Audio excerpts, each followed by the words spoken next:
I wanted to circle back to the Nolan Wells incident on Horn Island. People in this country die every day, but as I shared in the initial post, Horn Island and the Mississippi Gulf Coast are my home base. As such, I feel particularly impacted by this one. So a lot of focus on the phone, and rightly so. However, there is no cell phone signal that reaches Horn Island. To leave your phone on the boat while you walk around the island is standard and best practice.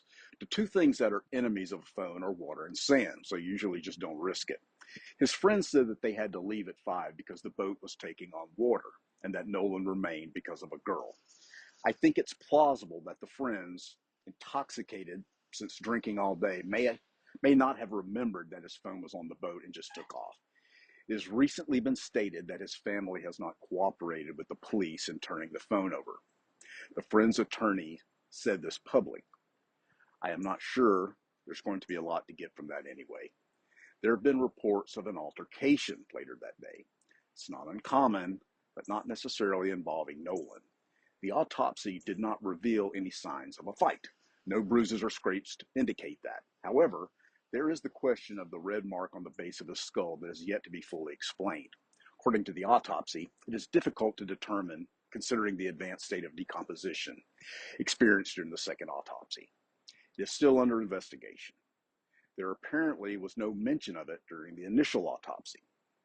The cause of death is not yet known, as the second autopsy did not have the throat or the lungs in order to determine if he drowned. This case is still under investigation, and I presume that people are being interrogated and witnesses giving their stories, etc.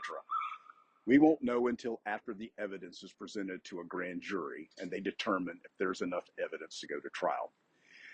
This is what I would lean toward at this point, and it's just speculation. I don't think his friends had any malcontent. I don't think they had anything to do with his death.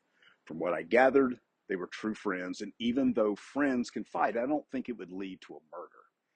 I think their taking the phone home with them was a drunk's mistake.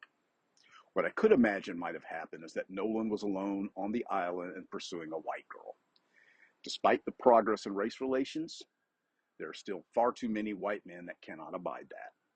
If this red area at the back of his head turns out to be something, then I could see it happening that someone hit him with a bottle or a shark bat from behind and that killed him. Or they took his unconscious body and pulled it into the water. I don't see a young athlete allowing anyone to drag him into the water and push him under.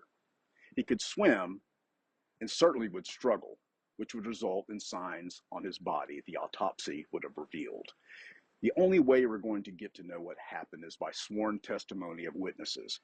I don't know who or what is being collected. We will have to wait and see.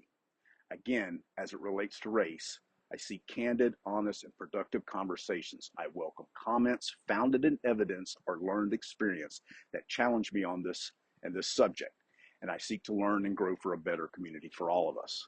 I will have some additional comments in a video on my website, The Reset Online, if you're interested.